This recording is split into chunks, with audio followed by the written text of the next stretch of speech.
Assalamualaikum warahmatullahi wabarakatuh. Perkenalkan, nama saya adalah Dina Rahmayani Zebua, biasa disapa dengan Dina.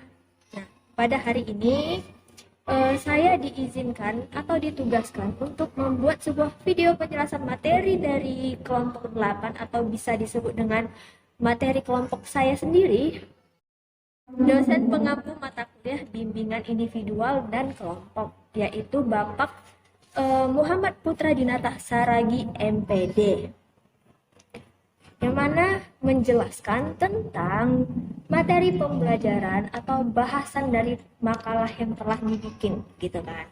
Nah, pada hari ini topik yang akan saya sampaikan adalah mengenai konsep dasar bimbingan kelompok dan konseling kelompok.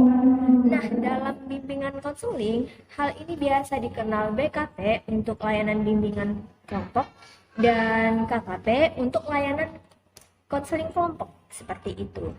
Jadi secara keseluruhan, pembahasan kita ini terbagi dalam 3 subjudul. Yang pertama adalah layanan bimbingan kelompok atau BKP dan layanan konseling kelompok ataupun KKP. Selanjutnya kita akan membahas perbedaan signifikan antara bimbingan kelompok dan konseling kelompok. Baiklah, sebelum kita masuk dalam topik pembahasan, maka kita perlu tahu nih mengapa bimbingan konseling kelompok ataupun bimbingan kelompok ini perlu dilaksanakan. Nah, jadi alasan utama mengapa layanan ini diberikan adalah untuk memberikan layanan yang fokus kepada individu yang mengalami permasalahan dan membantu klien dalam mencari solusi atas masalah mereka sendiri dalam lingkungan kelompok. Nah, kalau dilihat-lihat antara bimbingan kelompok dan konseling kelompok terlihat sama, tapi pada kenyataannya terdapat perbedaan. Nah, perbedaan ini nantinya yang akan saya bahas secara lebih lanjut di pembahasan berikutnya. Nah, maka pembahasan atau inti dari pembahasan kita pada hari ini terbagi dari 3 subtopik. Yang pertama adalah konsep dasar layanan bimbingan kelompok, lalu selanjutnya adalah konsep dasar layanan konseling kelompok, dan yang terakhir adalah perbedaan signifikan antara bimbingan kelompok dan konseling kelompok. Oke deh, tanpa berlama-lama lagi, dan karena pasti teman-teman semua pasti sudah menunggu ya pembahasan yang menarik pada hari ini, maka kita langsung saja nih ke pembahasan awal mengenai konsep dasar layanan bimbingan kelompok atau BKP, yang mana kita akan membagi pembahasan ini dalam 3 tema. Yang pertama adalah pengertian layanan bimbingan kelompok, selanjutnya kita akan membahas tujuan, lalu adalah manfaat. Nah, untuk pengertian sendiri, layanan bimbingan kelompok itu merupakan sebuah layanan bimbingan yang diberikan dalam suasana kelompok. Wibowo juga menyatakan bahwa bimbingan kelompok itu adalah suatu kegiatan kelompok di mana pimpinan kelompok menyediakan informasi-informasi dan mengarahkan diskusi agar anggota kelompok menjadi lebih sosial atau untuk membantu anggota-anggota kelompoknya untuk mencapai tujuan-tujuan bersama. Nah, ucapan ini dikutip dari buku Setianingsih pada tahun 2014. Nah, layanan bimbingan kelompok ini merupakan layanan bimbingan yang diberikan kepada siswa dalam situasi kelompok. Biasanya kalau dalam dunia pendidikan ini dikenal oleh guru bimbingan dan konseling. Layanan bimbingan kelompok ini cenderung tidak dilaksanakan karena lebih menggunakan media papan bimbingan dalam memberikan layanan. Nah, jadi kalau di dalam sekolah ini layanan ini masih kurang ya, masih kurang. Jadi belum sebagaimana mestinya. Namun, Dartisri juga mengemukakan bahwa layanan bimbingan kelompok merupakan suatu cara memberikan bantuan ataupun bimbingan kepada individu atau siswa melalui kegiatan kelompok. Jadi kalau misalkan dari pengertian-pengertian yang disebutkan tadi, kita mengetahui bahwa pengertian dari bimbingan kelompok adalah cara atau pemberian informasi dalam suasana kelompok untuk memberikan bantuan kepada individu ataupun siswa gitu dalam lingkup kelompok. Nah, kalau dalam layanan ini, aktivitas dan dinamika harus diwujudkan untuk membahas berbagai hal-hal yang berguna bagi pengembangan ataupun pemecahan masalah individu atau siswa yang menjadi peserta layanan itu sendiri. Nah, kita beralih pada tujuan dari layanan bimbingan kelompok ya. Nah, untuk tujuan dari layanan ini dikutip dari Crow and Crow di bukunya Fadilah tahun 2019. Mereka mengemukakan tujuan dari layanan ini terbagi dalam 4 tujuan. Nah, yang pertama, bimbingan kelompok ini ditujukan untuk memberikan dan memperoleh informasi dari individu. Jadi memberikan informasi dan memperoleh informasi dari tiap-tiap individu dalam lingkup kelompok. Nah, yang kedua adalah mengadakan usaha analisa dan pemahaman bersama mengenai sikap, minat, pandangan yang berbeda-beda dari tiap individu. Jadi ada proses analisa ataupun topik, dari topik itu maka dianalisa berupa sikap mereka bagaimana, minat mereka bagaimana, dan pandangan mereka pada suatu topik yang dibahas, seperti itu. Nah, yang ketiga adalah membantu memecahkan masalah dengan cara bersama-sama. Jadi dalam lingkup kelompok itu maka dicarilah pemecahan dari masalah yang ada gitu kan. Nah, yang keempat adalah untuk menemukan masalah pribadi yang ada pada tiap individu dari topik tersebut. Nah, kalau menurut Prayatno itu sendiri, tujuan dari bimbingan kelompok ini ada dua. Yang pertama adalah tujuan umum dan yang kedua adalah tujuan khusus. Nah, untuk tujuan umumnya sendiri adalah untuk mengembangkan pribadi masing-masing anggota dalam kelompok itu, dalam prosedur kelompok, dari berbagai suasana yang menyenangkan ataupun yang menyedihkan. Nah, kalau tujuan khususnya sendiri itu untuk melatih individu dapat berani mengemukakan pendapat mereka dari sudut pandang yang berbeda dari tiap-tiap individu lainnya. Terus melatih individu untuk dapat bersikap terbuka di dalam kelompok.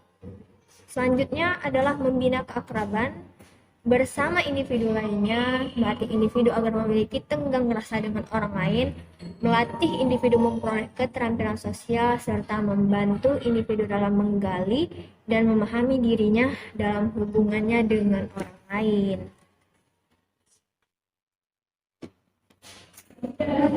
Jadi secara keseluruhan maka tujuan dari bimbingan kelompok ini adalah untuk memberikan pengarahan kepada peserta bimbingan kelompok dalam mengoptimalkan hubungan baik dengan dirinya sendiri maupun hubungan mereka dengan orang lain ataupun sekitarnya.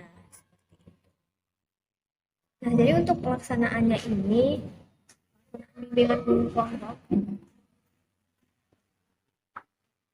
Nah, jadi untuk pelaksanaan bimbingan kelompok ini terdapat 3 unsur sih yang harus ada dalam situasi ini.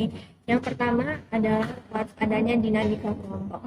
Yang kedua adalah pemimpin kelompok yang memimpin jalannya sebuah layanan bimbingan kelompok. Dan yang terakhir adalah anggota kelompok yang mana menjadi unsur terpenting dalam bimbingan kelompok ini.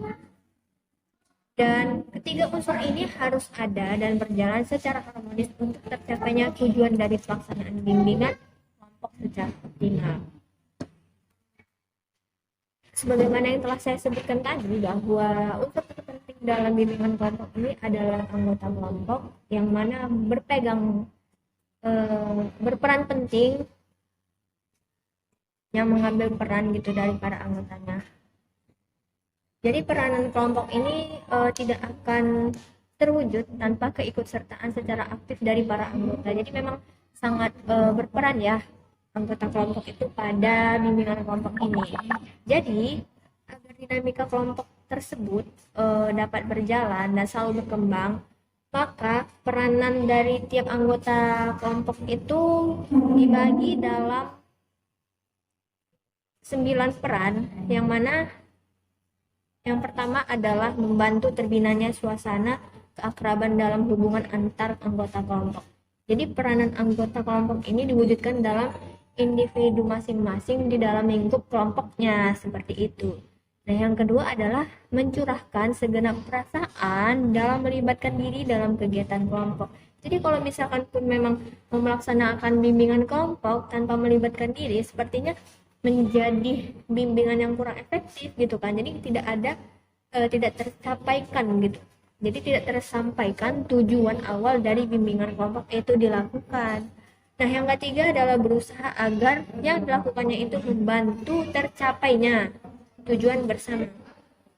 Seperti tujuan dari yang dibikin oleh pemimpin kelompok nantinya. Dan tujuan bimbingan kelompok itu sendiri apa gitu. Yang keempat adalah membantu tersusunnya aturan kelompok dan berusaha mematuhinya dengan baik.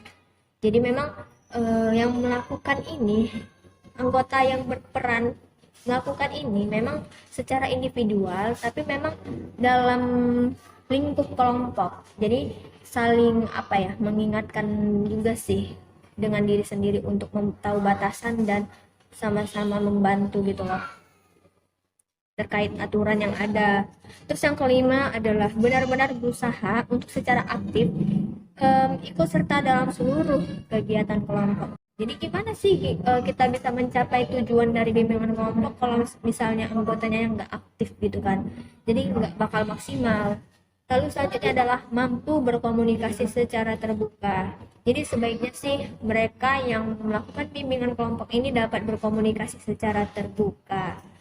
Nah, yang ketujuh ya, berusaha membantu anggota lainnya. Jadi kalau misal menemukan teman anggota gitu kan yang mengalami kesulitan, kita sama-sama bisa membantu, bisa melihat lah ya, terus membantu mereka gitu kan. Terus yang kedelapan itu adalah memberi kesempatan kepada anggota lain untuk menjalankan peranan mereka sebagaimana mestinya. Dan yang terakhir adalah menyadari pentingnya kegiatan kelompok itu sendiri. Jadi karena adanya kesadaran bahwa kegiatan kelompok ini penting, maka seluruh peranan yang telah disebutkan tadi dapat dilaksanakan dengan baik dan sebagaimana mestinya. Oke, kalau gitu kita langsung lanjut aja ya mengenai manfaat bimbingan kelompok itu sendiri.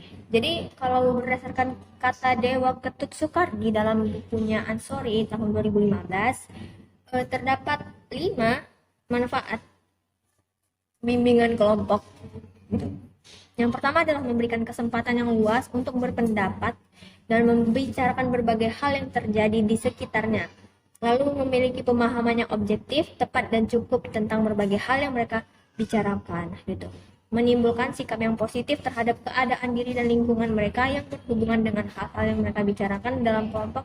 Yang keempat, menyusun program-program kegiatan untuk mewujudkan penolakan terhadap yang buruk dan dukungan terhadap yang baik. Dan yang kelima adalah melaksanakan kegiatan nyata dan langsung untuk membuahkan hasil sebagaimana yang mereka programkan sebelumnya. Jadi secara keseluruhan manfaat dari bimbingan kelompok itu sendiri adalah untuk melatih para individunya dalam lingkungan kelompok agar dapat bekerja sama, dapat mengatasi masalah, lalu dapat melatih dalam mengemukakan pendapat dan menghargai pendapat orang lain, dan dapat meningkatkan kemampuan mereka dalam berkomunikasi dengan teman sebaya ataupun pembimbingnya. Seperti itulah manfaat dari bimbingan kelompok. Oke, karena pembahasan tentang bimbingan kelompok itu sudah selesai, maka kita langsung saja lanjut ke pembahasan berikutnya, yaitu mengenai konseling kelompok ya. Konseling kelompok itu berasal dari bahasa Inggris kalau kata Prayitno, yang mana dikemukakan oleh Ding, Meyer, dan Muro dalam artian, atau kalau misalkan kita terjemahkan ke dalam bahasa Indonesia, jadi pengertian ini berasal dari bahasa Inggris yang kemudian diterjemahkan ke dalam bahasa Indonesia, yang mana grup konseling ini berarti proses interpersonal yang dipimpin oleh seorang konselor profesional yang terlatih dalam memahami individu ataupun dalam tanda kutip menghadapi berbagai tipe individu yang sedang menghadapi berbagai permasalahan, yang fokus kepada apa yang dipikirkan, dirasakan, sikap, nilai, tujuan hidup, tingkah laku dari individu maupun kelompok. Jadi pengertian ini sebenarnya dirangkum dalam buku Sukma tahun 2018. Kalau menurut Prayitna dan Amti, mereka mengemukakan pada dasarnya konseling kelompok ini merupakan layanan perorangan yang dilaksanakan dalam suasana kelompok. Gitu.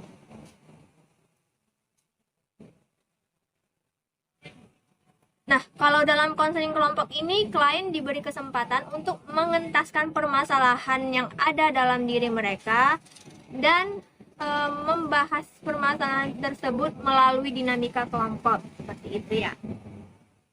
Ada pendapat lain mengenai konseling kelompok ini, yang mana layanan konseling kelompok memungkinkan individu ataupun anggota kelompok, nggak usah itu lah.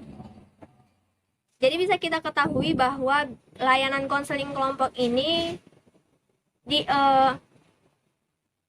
jadi bisa kita simpulkan bahwa layanan konseling kelompok ini memberikan kesempatan kepada individu dalam proses mereka membahas dan mengentaskan masalah yang ada pada dalam diri mereka. Jadi sifatnya jadi lebih privacy seperti itu. Nah, kalau gitu kita langsung aja ya lanjut pada tujuan yang ingin dicapai dari layanan konseling kelompok ini, yang mana dijelaskan oleh Mungit Edi Wibowo. Yang pertama adalah untuk pengembangan pribadi, pembahasan, kemudian pemecahan masalah. Berbeda dengan bimbingan kelompok yang mana fokus dan tujuan konselingnya itu pada upaya pencegahan dari permasalahan yang akan mungkin saja terjadi gitu. Dan biasanya lebih umum pembahasan di bimbingan kelompok gitu kan. Nah, jadi kalau tujuan layanan konseling kelompok ini dikemukakan oleh Brown akan lebih mudah bagi pemimpin kelompok untuk memutuskan hal-hal seperti ukuran, keanggotaan, kemudian panjang sesi dan jumlah sesi dalam kelompok itu.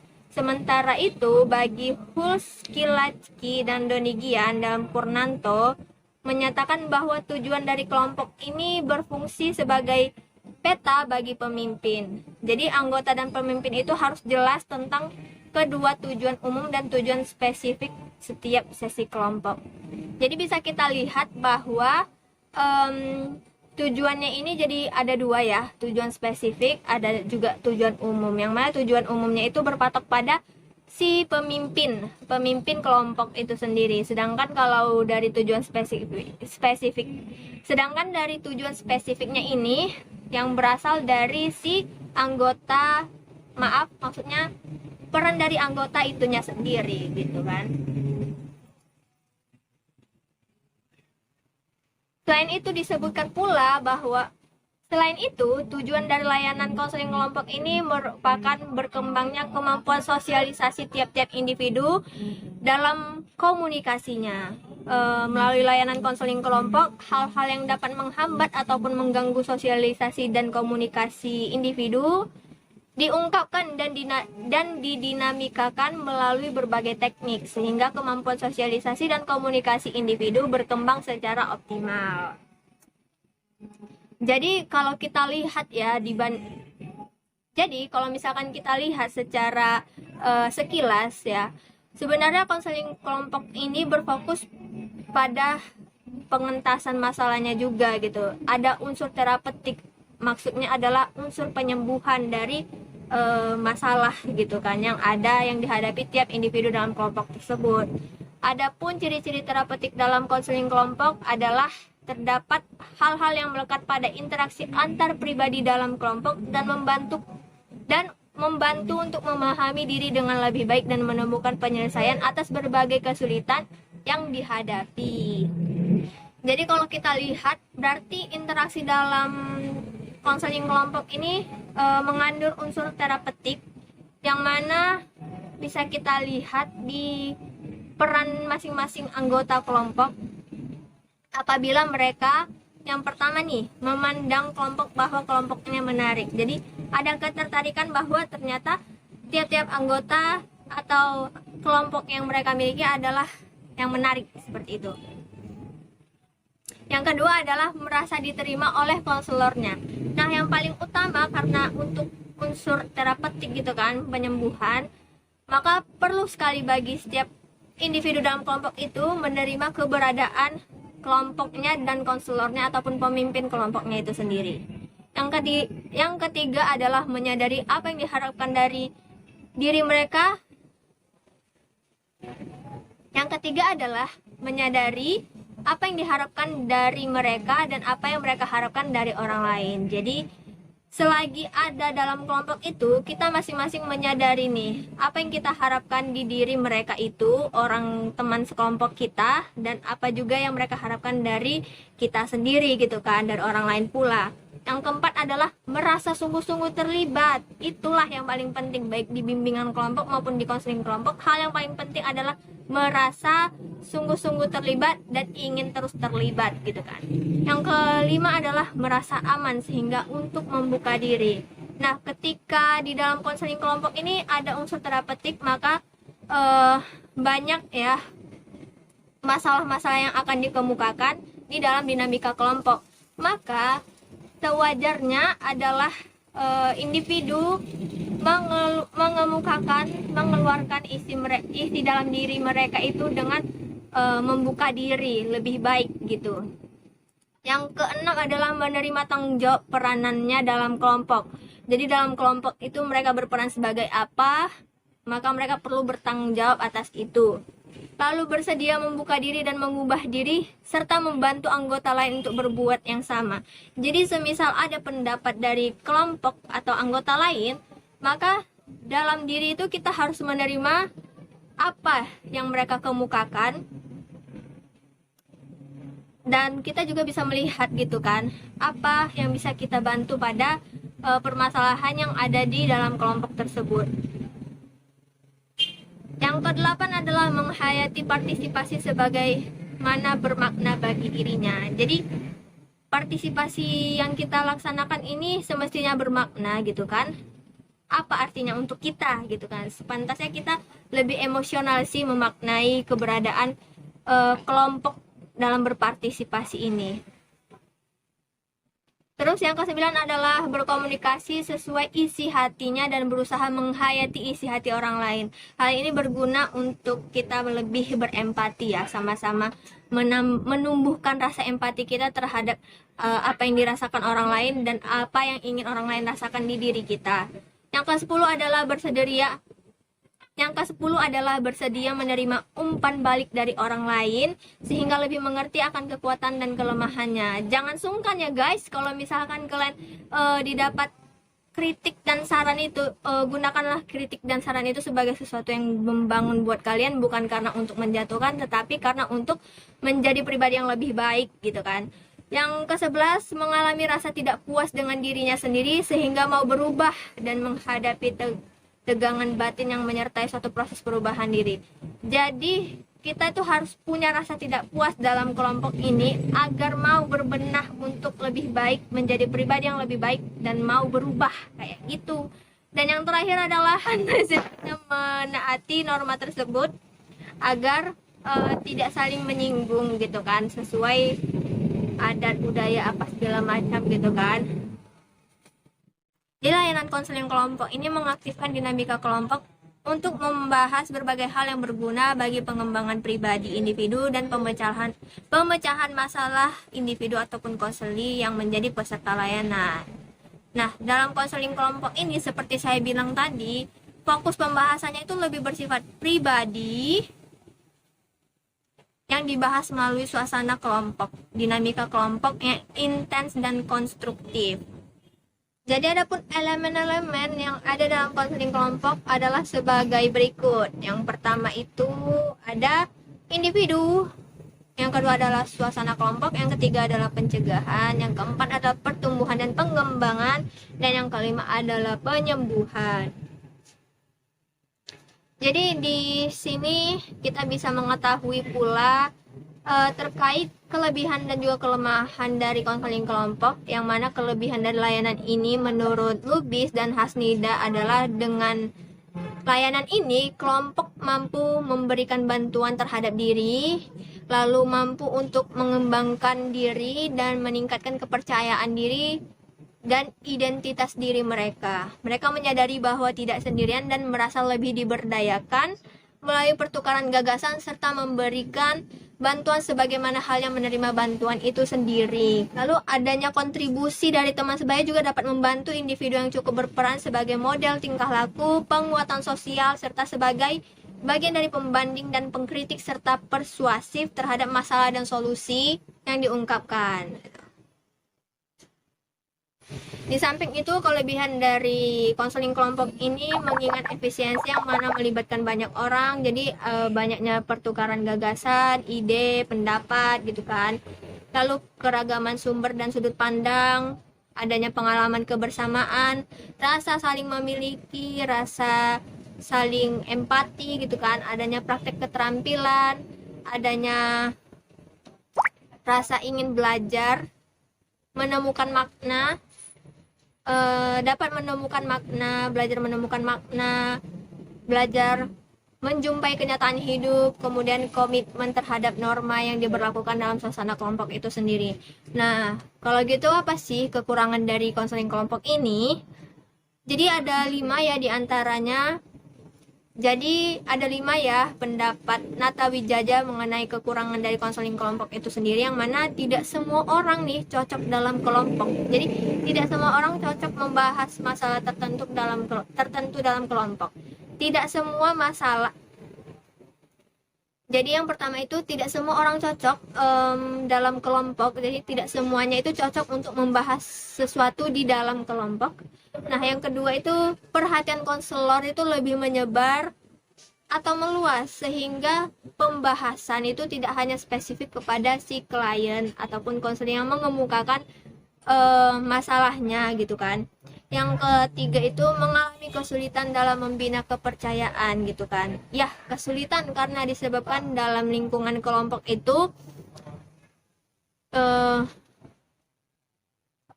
tidak sesuai dengan apa yang kita harapkan, bisa jadi seperti itu. Mengalami kesulitan dalam membina kepercayaan, alasannya itu karena sebagian orang itu tidak dapat mengontrol diri sebagaimana seharusnya bersikap dalam dinamika kelompok itu. Yang keempat itu adalah konseling mengharapkan terlalu banyak tuntutan dari kelompok. Jadi ada yang banyak sekali yang diinginkan dari anggota kelompok. Yang terakhir adalah kurang efektifnya kegiatan dan pelaksanaan gitu. Jadi bisa dilihat ya kekurangan dan kelebihan terkait konseling kelompok ini dalam pengentasan masalah dari sudut pandangnya si klien juga gitu kan. Dari sudut pandangnya si klien. Oke deh, kalau gitu tanpa berlama-lama lagi, setelah pembahasan bimbingan kelompok BKP selesai dan konseling kelompok KKP telah selesai, maka kita langsung saja ke pembahasan berikutnya mengenai perbedaan signifikan antara bimbingan kelompok dengan konseling kelompok. Nah, jadi sekilas sebenarnya sama ya dari segi pengertian dan pelaksanaannya, tetapi sebenarnya sangat-sangat ditemukan perbedaan yang sangat signifikan. Sekilas sama memang, dari pengertian, tujuan sebenarnya sekilas sama, tetapi sebenarnya kita dapat menemukan perbedaan yang signifikan. Jadi dalam pelaksanaannya kita bisa melihat kemiripan sebenarnya, tapi kalau misalkan kita lihat lebih jauh, maka perbedaan itu dapat kita ketahui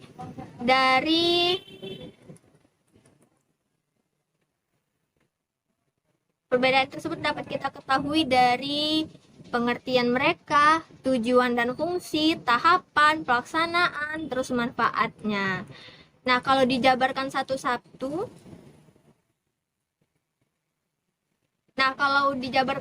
dari pengertian di BKP, bimbingan kelompok, itu ditujukan pada beberapa orang dengan memanfaatkan dinamika kelompok, khususnya dalam hal mencegah berkembangnya masalah dengan melibatkan anggota kelompok untuk berbagi informasi dan pembahasan baru dari topik yang dibahas.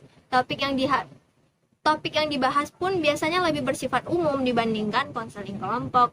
Nah, kita masuk ke pengertian konseling kelompok, yang mana layanan ini memanfaatkan dinamika kelompok dalam upaya pengembangan individu dan upaya pengentasan masalah secara bersama-sama dalam sebuah kelompok serta mengandung unsur terapeutik seperti itu. Nah, lalu apa sih perbedaan di bagian tujuan dan fungsinya? Nah, kalau dilihat dari bimbingan kelompok, perbedaannya itu yang pertama adalah mencegah terjadinya masalah, lalu pengembangan pribadi individu. Nah, bedanya di konseling kelompok, fungsinya yang pertama adalah fungsi layanan kuratif atau mengatasi persoalan yang dialami individu, dan fungsi preventif, mencegah terjadinya persoalan terjadi pada individu. Nah, untuk tahapannya sendiri itu sebenarnya juga cukup berbeda. Yang mana kalau di tahapan bimbingan kelompok itu yang pertama tahap pembentukan, yang kedua tahap peralihan, tahap inti, dan terakhir ada tahap pengakhiran. Nah, berbeda dengan konseling kelompok yang mana tahap ini dimulai dari pembukaan, penjelajahan masalah, penggalian latar belakang, kemudian penyelesaian masalah, dan yang terakhir adalah penutup. Nah, untuk pelaksanaannya, pemimpin kelompok ini adalah seorang fasilitator atau seorang guru bidang studi yang dapat menguasai topik di bidangnya. Sedangkan kalau konseling kelompok ini lebih spesifik dilaksanakan oleh profesional. Untuk peran anggota, anggota aktif membahas topik yang bermanfaat dan relevan bagi anggota kelompok, khususnya dalam upaya pencegahan masalah dan pengembangan pribadi. Nah, sedangkan di konseling kelompok aktif dalam membahas masalah pribadi serta berbagi informasi dalam upaya pengentasan masalah anggota lain. Lalu untuk jumlah kelompok, jadi di dalam bimbingan kelompok itu biasanya jauh lebih banyak dibandingkan konseling kelompok. Nah, topik pembahasannya itu lebih bersifat umum, sedangkan konseling kelompok berupa masalah pribadi atau mendalam, biasanya memuat rahasia pribadi juga gitu. Dan manfaatnya ini kalau di bimbingan kelompok melatih hidup secara berkelompok dan menumbuhkan kerjasama sesama anggota kelompok dalam mengatasi masalah, melatih untuk dapat mengemukakan pendapat dan menghargai pendapat orang lain. Jadi ada upaya pengembangan diri, pemahaman diri terkait topik yang dibahas yang umum tersebut. Sedangkan kalau manfaat di konseling kelompok adalah wadah pengembangan pribadi dan pemecahan masalah individu yang menjadi peserta layanan. Jadi berbeda dengan di konseling kelompok yang mana sebagai wadah pengembangan pribadi dan pemecahan masalah individu ataupun konseli yang menjadi peserta layanan. Oke, maka dapat disimpulkan bahwa sebenarnya antara BKP dan KKP mereka ini sebenarnya merupakan layanan yang berbeda. Bimbingan kelompok atau BKP dan layanan konseling kelompok atau KKP dilaksanakan dalam dinamika kelompok.